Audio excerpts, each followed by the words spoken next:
양육권 소송 이기고도 아이 안 보여주는 전 배우자.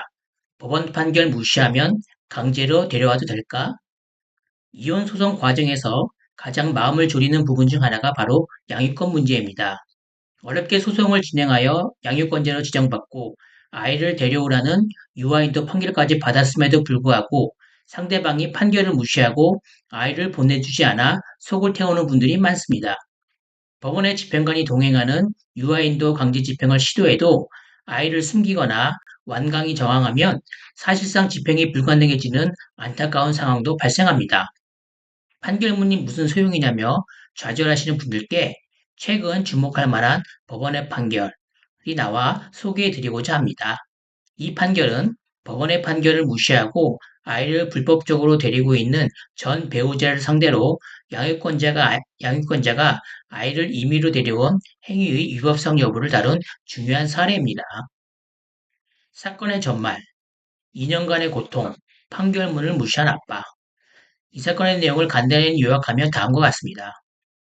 아내가 남편을 상대로 이혼 소송을 제기하고 아이를 양육하던 중 법원은 아빠에게 면접 교섭권만 부여하였습니다.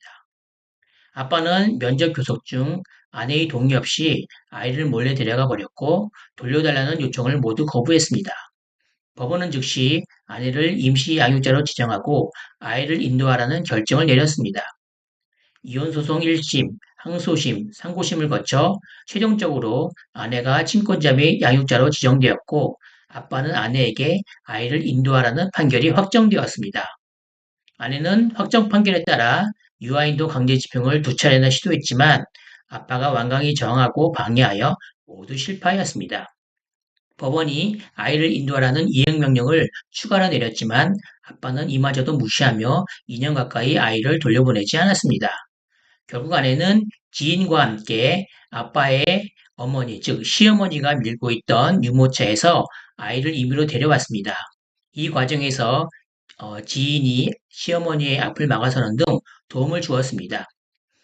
아빠는 내 아이를 불법으로 빼앗아갔다며 아내의 지인을 상대로 손해배상 청구 소송을 제기했습니다. 법원의 판결. 불법에 기초한 이익은 보호할 수 없다. 이 사건의 핵심 쟁점은 엄마와 지인이 아이를 강제로 데려온 행위가 아빠의 권리를 침해한 불법 행위인가였습니다. 이에 대해 법원은 아빠의 청구를 기각했습니다. 즉, 지인이 손해배상을 할 필요가 없다고 판결한 것입니다. 법원의 판단 근거는 다음과 같습니다. 아빠가 법원의 확정 판결 및 이행명령에 반하여 아이의 인도를 거부하며 누렸던 이익은 법률상 보호할 만한 가치가 있다고 보기 어렵다. 이 판결은 매우 중요한 의미를 가집니다. 아빠의 점유는 불법이라는 점. 아빠는 애초에 면접 교섭 중 아이를 무단으로 데려갔습니다. 이는 정당한 양육권에 의한 보호가 아니었습니다. 확정 판결의 무시. 아빠는 아내를 양육자로 지정한 법원의 확정 판결을 정면으로 위배하고 있었습니다. 사법 절차 방해. 아빠는 두 차례의 강제 집행을 방해하고 이행명령까지 불응하며 사법 절차를 무력화시켰습니다. 엄마의 행위는 양육권의 행사다. 엄마의 행위는 비록 법령이 정한 절차, 즉 강제 집행 절차는 아니었지만 적법한 친권자 및 양육권자로서 자신의 권리를 행사한 것으로 보았습니다. 검찰 또한 엄마와 지인의 미성년자 약취 혐의에 대해 혐의 없음 처분을 내렸습니다. 결론적으로 법원은 아빠가 내 아이와 함께 있을 권리를 침해당하였다고 주장하지만 그 권리 자체가 법원의 판결을 무시한 불법적인 상태에 기초한 것이므로 법적으로 보호해줄 가치가 없다고 판단한 것입니다. 그럼 무조건 아이를 강제로 데려와도 될까요?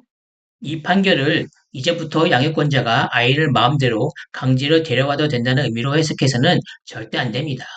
만약 이 사건과 달리 양육권이 확정되지 않았거나 상대방이 법 절차를 성실히 따르고 있는 상황에서 아이를 임의로 데려온다면 이는 미성년자 약취 유인죄라는 심각한 형사범죄로 처벌받을 수 있습니다. 이번 판결은 다음과 같은 매우 특수한 상황에서 내려진 것입니다. 양육권 침권이 확정 판결로 명확히 정해진 경우, 상대방이 유아인던 판결까지 받고도 이를 거부한 경우, 강제 집행 및 이행명령 등 모든 합법적 절차가 상대방의 방해로 무력화된 경우, 이처럼 상대방의 불법성이 명백하고 양육권자의 권리가 사법적으로 완벽히 확인된 예외적인 상황이었기 때문에 위협하지 않다는 판단을 받을 수 있었습니다. 의 조언입니다. 승소가 끝이 아닙니다. 이혼 소송, 특히 자녀 문제는 판결문을 받는 것이 끝이 아닙니다. 판결의 내용을 실제로 이행하고 아이를 안전하게 데려오는 과정까지가 진정한 소송의 마무리입니다. 만약 상대방이 유아인도 판결을 무시하고 아이를 보내주지 않는다면 감정적으로 대응하여 섣불리 아이를 데려오려 시도하기보다 법률 전문가와 함께 다음 전략을 세워야 합니다. 첫째, 유아인도 강제 집행 신청. 법원 집행관의 도움을 받아 아이를 인도받는 정식 절차입니다. 두 번째, 이행명령 신청. 인도 의무를 이행할 때까지 정기적으로 과태료를 부과하여 상대방을 심리적, 경제적으로 압박하는 매우 효과적인 수단입니다. 세 번째, 형사고소 검토. 상황에 따라 미성년자 약취 등 형사고소를 병행할 수 있습니다. 네 번째 단계, 면밀한 법리 검토 후 실행, 최후의 수단. 이번 판례와 같이 모든 합법적 수단이 막혔을 때 적법한 양육권자로서의 권리를 실행하는 방안을 변호사와 함께 신중하게 검토해야 합니다. 법률사무소 이름은 양육권 소송의 승소뿐만 아니라 의뢰인이 실제로 자녀와의 평온한 삶을 되찾을 때까지 모든 법적 절차를 함께합니다. 법원 판결을 무시하고 아이를 보여주지 않는 전 배우자 때문에 고통받고 계시다면 지금 바로 이혼 전문 변호사와 상담하십시오.